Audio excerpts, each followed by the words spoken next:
Ako môžem odolať zlému?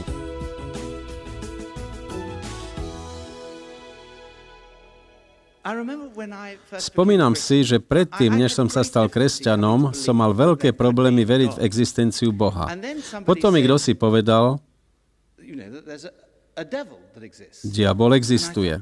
Pomyslel som si, no nazdar. Hádam, nechceš, aby som tomu veril. Je dosť zlé veriť v Boha, ale toto už je na mňa priveľa.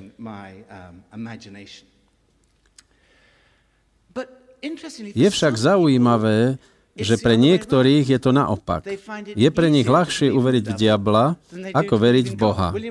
William Peter Blatty, ktorý napísal a produkoval film Exorcista, povedal, čo sa týka Boha, som neveriaci. Ale keď je reč o diablovi, to už je druhá vec. Diabol sa stále propaguje. Robí si veľkú reklamu. Ale pre väčšinu ľudí je zrejme myšlienka duchovného zla a zlých duchovných síl veľmi ťažká.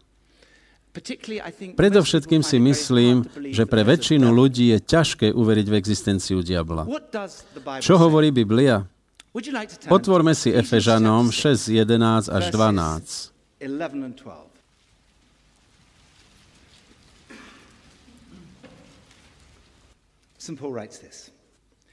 Pavol píše, oblečte sa do plnej Božej výzbroje, aby ste mohli obstáť proti úkladom diabla. Veď náš boj nie je proti krvi a telu, ale proti kniežatstvám, mocnostiam, vládcom tohto temného sveta a nadpozemským duchom zla.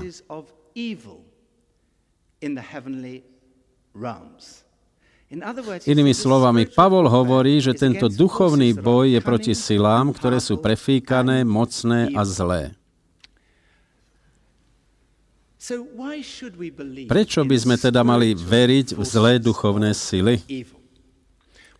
Prvým dôvodom je, že to objasňuje stav sveta. Dáva to zmysel.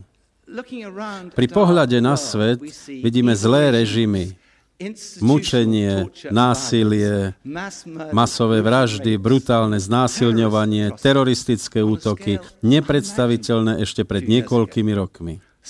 Sexuálne a telesné zneužívanie detí. Toto denne zaplavuje naše noviny. Hociaká teológia alebo svetonázor, ktorý ignoruje existenciu zlých duchovných síl, toho musí veľa vysvetľovať. Potom tu máme kresťanskú skúsenosť, ak chcete tradíciu cirkvi. Z rozhovorov viem, že niektorí z vás ste si posledné týždne začali uvedomovať boj s pokušením, ktorý ste možno predtým nezažili. Ako keby sme predtým, než sme sa stali kresťanmi, išli s prúdom. A teraz sme sa ocitli v smere proti prúdu. Ľudia okolo nás idú jedným smerom, a my očividne ideme opačným. Počul som o istom Američanovi menom Herman. Išiel po diaľnici a zrazu mu zazvonil telefón.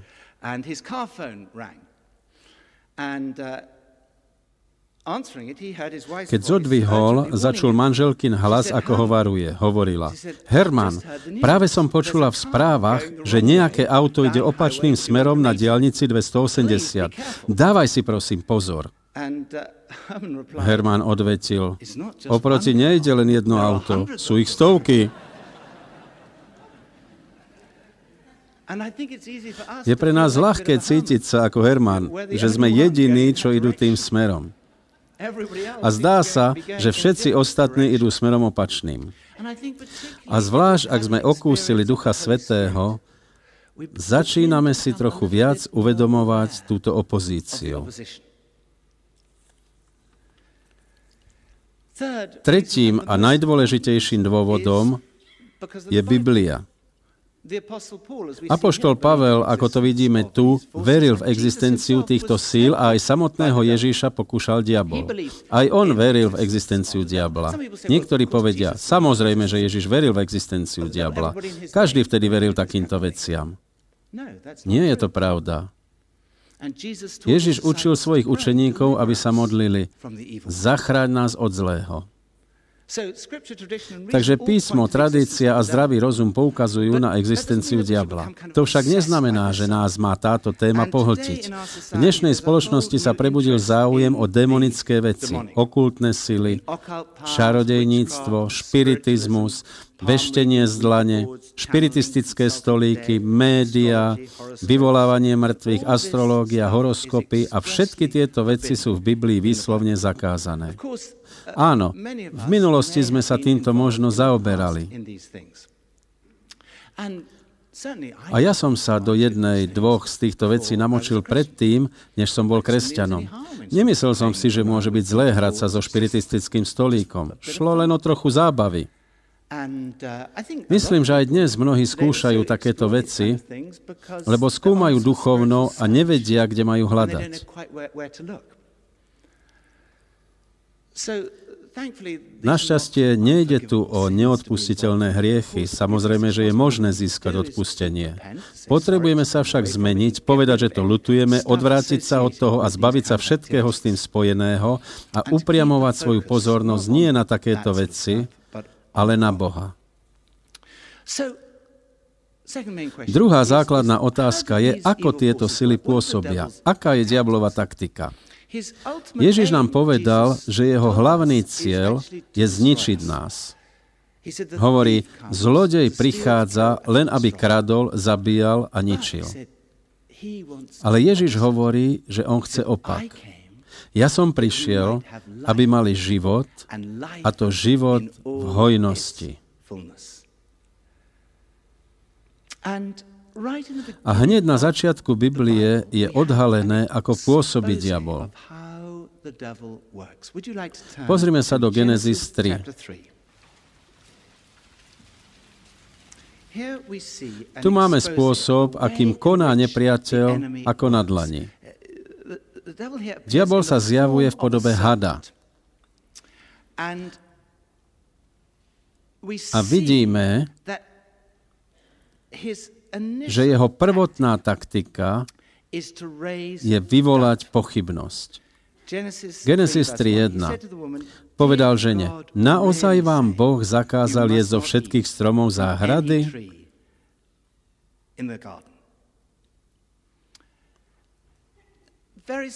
Veľmi podobne pokúšal Ježiša.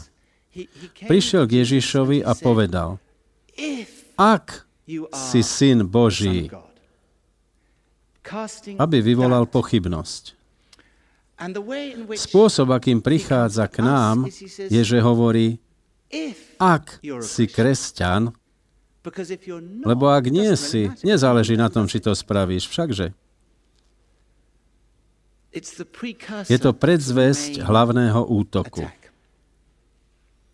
V pozadí pre Genesis 3 je Genesis 2. Keď sa pozrieme späť do Genesis 2, 16 až 17, vidíme, že Boh vydal v 16. verši v prvom rade širokosiahle povolenie. A Hospodin prikázal človekovi, môžeš jesť zo všetkých stromov záhrady. A po druhé, vydal jeden zákaz. Ale nejedz zo stromu poznania dobra a zla. A po tretie, je tam trest. Lebo v deň, v ktorom by si z neho jedol, určite zomrieš. Zákaz tu bol preto, že sú veci, ktoré nemusíme poznať ani okúsiť. Boh nechcel, aby sme spoznali zlo. Chcel, aby sme spoznali iba dobro. Varuje nás teda, že ak neposlúchneme, je tu trest. V deň, v ktorom by si z neho jedol, určite zomrieš. Pozrime sa na to, ako zlo účinkuje. Prvé, čo sa stane, je, že démonická moc ignoruje povolenie. Genesis 3.1. Naozaj vám Boh zakázal jesť zo všetkých stromov záhrady? Ignoruje povolenie a zameriava sa na zákaz, ktorý prekrúca a preháňa. Jeho taktika sa nezmenila. Aj dnes, keď nás pokúša, ignoruje povolenie. Boh povedal, že nám dal hojne všetko na potešenie. To je Božia štedrosť. Lenže Satan to ignoruje. On nehovorí nekresťanom o tom, z čoho všetkého sa môžu kresťania tešiť. Vzťahy, rodiny, celé stvorenstvo, či veľkolepá krása nášho sveta. A Boh nám dal hojne všetko na potešenie. Diabol to ale ignoruje. Zameriava sa na malý a nenápaditý zoznam zákazov. Keď sa staneš kresťanom, máš po zábave. Nesmieš brať drogy, nesmieš žiť v promiskuite, zábava skončila, bude to úplne zúfalé. Ale je jasné, že tých vecí je relatívne málo a ich zákaz je veľmi opodstatnený. Ak Boh nechce, aby sme niečo robili, je to preto, že by nám to ublížilo. Ďalej diabol popiera trest. Verše 2 až 5. Žena mu odpovedala, ovocie zo stromov v záhrade smieme, ale o ovoci stromu, ktorý je uprostred záhrady, Boh povedal, nejedzte z neho, nedotknite sa ho, aby ste nezomreli. No had žene povedal, nie, určite nezomriete. Boh totiž vie, že v deň, keď budete z neho jesť, otvoria sa vám oči a budete ako Boh, budete poznať dobro i zlo. Inými slovami, nemyslí, že by ste si to mali sami vyskúšať? Možno je tam niečo viac? Nijako vám to neublíži. Boh kazí zábavu. Nenechajte si to ujsť. Napokon to boli Adam s Evou, ktorým ušli všetky úžasné veci, čo mal Boh pre nich. A malo to dôsledky. Zlomilo to totiž dôveru vo vzťahu. 6. verš. Žena videla, že by bolo dobre jesť zo stromu, lebo strom je na pohľad lákavý a na získanie múdrosti vábivý. Vzala z jeho ovocia, jedla, potom dala aj svojmu mužovi, ktorý bol s ňou, a jedol aj on. V nasledujúcich veršoch vidíme dôsledky porušenia dôvery. Poprvé, v 7. verši vidíme hanbu a rozpaky. Obom sa otvorili oči a spoznali, že sú nahí. Splietli figové listy a urobili si zástery.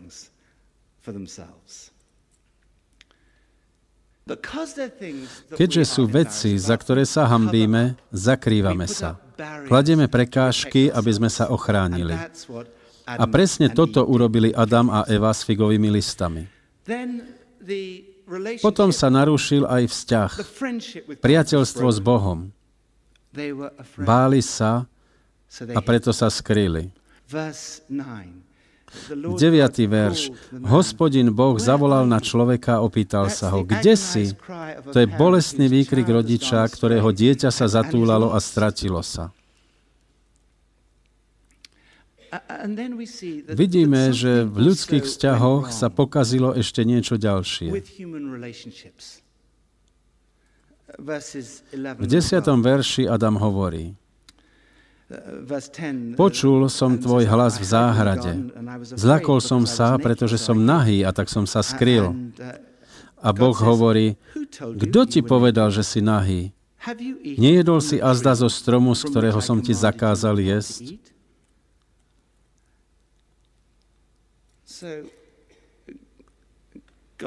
Boh teda hovorí, spravil si, čo som ti zakázal? A čo na to tento veľký, statočný, odvážny muž? Obviňuje svoju ženu. Človek odvetil, žena, ktorú si mi dal, aby bola so mnou, dala mi z toho stromu a tak som jedol. Na to povedal Hospodin Boh žene, čo si to urobila? Ona odpovedala, had ma naviedol, tak som jedla. Kto si raz povedal, Adam obvinil Evu, Eva obvinila hada a had sa nemal na čo oprieť. Je to riadne zlý vtip. Vidíme tu rozklad ľudských vzťahov, odsudzenie medzi Adamom a Evou. Začínajú sa hádať a naprieč dejinami vidíme rozklad vzťahov, rozpad manželstiev, rozpad rodín a narušené vzťahy v práci. Vidíme to v krajinách, občianske vojny a všetko začína tu. A následne vidíme súd, 14. verš. Hospodin Boh povedal hadovi, pretože si to urobil. Nasleduje trest, má to dôsledky. Nebola pravda, že im to neublíži, že isto nezomrú. Klamal ich. Diablovou taktikou je teda nás zničiť. Vyvoláva pochybnosti, pokúša. Taktiež obviňuje. Hebrejské slovo Satan znamená žalobca alebo ohovárač. V 5. verši vidíme, ako obviňuje Boha. V princípe hovorí, Boh nie je na našej strane, Boh ničí zábavu. Aj nás však obviňuje pred Bohom.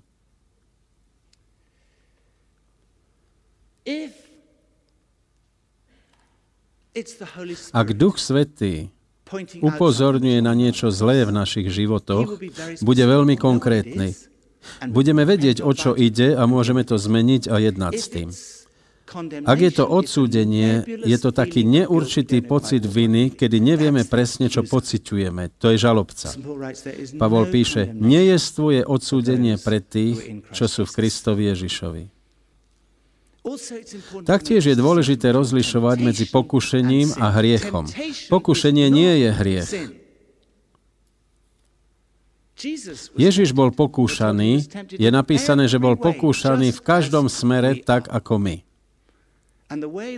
Sme pokúšaní tak, že nám skrstne myšlienka, ktorej obsah je zlý. Máme na výber, či ju príjmeme, alebo odmietneme. Ježiš to vždy odmietol. Jednou z taktík nepriateľa, u mňa určite, a mnohí hovoria to isté, je, že nám vloží do mysle myšlienku a potom príde z druhej strany a obviní nás za ňu. Povie, aha ho, na čo myslí? Padol si, pokazil si to. Teraz je to už jedno, čo spravíš, lebo si to celé pokazil. Preto je dôležité rozlišovať medzi pokušením a hriechom. Hriech je to len vtedy, ak tú myšlienku príjmeme za svoju a živíme ju. Aké máme postavenie? Pozrime sa do listu Kološanom 1.13.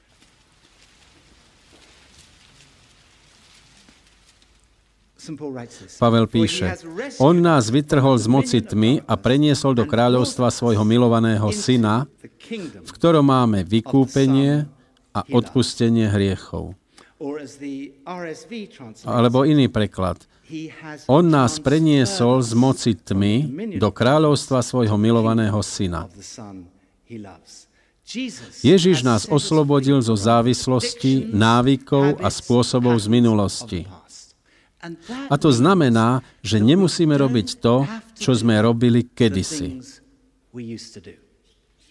Sme slobodní. Boli sme prenesení z moci temna do kráľovstva svetla. Ježišovho kráľovstva, kde vládne Ježiš. V pánstve temna vládne Satan, diabol. V kráľovstve svetla vládne Ježiš. A na kríži odzbrojil moci zla. Obráťme stranu do 2. kapitoly 15. verša. Odzbrojil a verejne odhalil kniežatstva a mocnosti a na kríži nad nimi zvíťazil. Preto má meno Ježiš takú moc. Graham Seed je obrý muž. Má asi 2 metre, váži 115 kg. Povedal, takmer celý život som strávil vo väzení. Bol som skinhead, robil som výtržnosti na futbalových zápasoch, chodil som na diskotéky, bol som obvinený z vraždy. Celý život som však hľadal lásku, ale bez úspechu. Moja matka sa ma vzdala, keď som mal 21 rokov. Povedala, že som syn Satana. Vraj som bol zlý ako môj otec, ktorého som nikdy nevidel. Znásilňoval a bil moju mamu a skončil vo väzení. Povedala, si horší ako tvoj otec a nechce mať s tebou nič spoločné. Čo sa mňa týka, si mŕtvy. Vyrástol som u starých rodičov. Babka stále pila a brala drogy. Žil som v najhoršej časti Teesside. Nemal som nádej. Nevedel som, čo to bolo, ale stále som sa snažil zaplniť prázdno vo svojom vnútri vecami ako drogy, alkohol, sex a násilie a ďalšie drogy, alkohol, sex a ďalšie násilie. Šlo to stále dookola a dookola. Bol to začarovaný kruh vo väzení a na slobode, vo väzení a na slobode. Potom som v roku 1996 upadol do kómy a zdalo sa, že môj život sa skončil. Moju matku zavolali do nemocnice, aby podpísala dokumenty, aby mi vypli umelé dýchanie. Prišla práve, keď sa nejakí chlapci, ktorí sa mi pokúšali svedčiť o Ježišovi na ulici, ukázali v nemocnici. Písal sa august 1996. Pýtali sa mojej mamy, môžeme sa pomodliť za vášho syna? Povedala, áno, ale viete, už to s ním zabalili. Oni povedali, poznáme niekoho, kto ho miluje a chce mu pomôcť. Prišli teda do jednotky intenzívnej starostlivosti a pomodlili sa za mňa. Povedali, v mene tvojho syna Ježiša Krista Nazareckého daj tomuto mužovi nový život. Na to som sa zobudil a začal som dýchať sám. 4 dni neskôr mi matka povedala, že sa za mňa modlili k Ježišovi. A ja jej na to, čo chce Ježiš s takým punkhartom, ako som ja? Počul som všetky možné príbehy o Ježišovi. Keď som prišiel z nemocnice, chcel som sa o tom dozvedieť viac. Šiel som teda do cirkvi na nejaký alfa kurz, bol som na ich 3. stretnutí a spomínam si, ako som tam nadával. Chýbali mi 4 predné zuby. Bol som ozajstný rebel. Nenávidel som sa a pamätám si, že som povedal, Ježiš, ak si skutočný, vstup do môjho života. Títo ľudia mi hovoria, že ma môžeš zmeniť a dať mi nádej a oslobodiť ma. Na tomto kurze mi o tom niečo povedali, takže ak si ozajstný, poď a ukáž mi to. Mal som otvorené dlane, zrazu som padol a začal som plakať. Od toho dňa som bol úplne premenený. Mal som túžbu povedať iným o Ježišovi. V ten deň som povedal Ježišovi, dal si mi nádej, pomôž mi dať nádej iným ľuďom. O 3 roky neskôr som začal službu v našej cirkvi zvanú služba väzňom Emanuel. Požiadali ma, aby som slúžil vo väzení, z ktorého ma prepustili v roku 1995. 10 rokov som sa snažil dostať z väzenia a teraz sa doň každý deň snažím znovu dostať. Robím alfu v 7 väzniciach na severovýchode Anglicka. Má nového šéfa.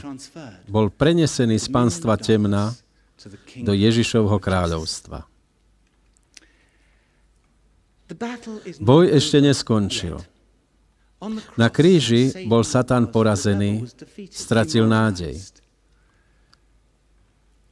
Kríž a zmrtvých vstanie sú rozhodujúcim bodom v dejinách. Ale diabol však nebol zničený. Príde čas, keď bude zničený. A to pri Ježišovom príchode. Je to trochu ako pri vylodení v Normandii koncom druhej svetovej vojny. Vylodenie bolo rozhodujúcim momentom druhej svetovej vojny 6. jún 1944. To rozhodlo o výsledku vojny. O jej budúcnosti už nebolo pochybno, nebol ešte koniec. Vojenské operácie pokračovali až do víťazného dňa 8. mája 1945, keď v Európe vojna skončila. Svojím spôsobom žijeme medzi vylodením a dňom víťazstva. Žijeme v čase, keď Satan je porazený nepriateľ, ale stále je tu. Ak ste na tom podobne ako ja keď som sa obrátil ku Kristovi, z niektorých vecí som bol oslobodený takmer okamžite. Sú tu však iné veci, s ktorými stále bojujem. Je to proces, ktorý sa nekončí až do Ježišovho príchodu. Jedného dňa sa však vráti a zlo už viac nebude existovať. A toto je práve tá úžasná Božia milosť a láska. Viete o tom, že nám bude lepšie, ako bolo im v rajskej záhrade? Nikki zakončuje prednášku výkladom 6. kapitoly listu Efežanom, ako sa môžeme obrániť plnou Božou výzbrojou a potom, ako môžeme útočiť modlitbou a skutkom. Viac na budúce.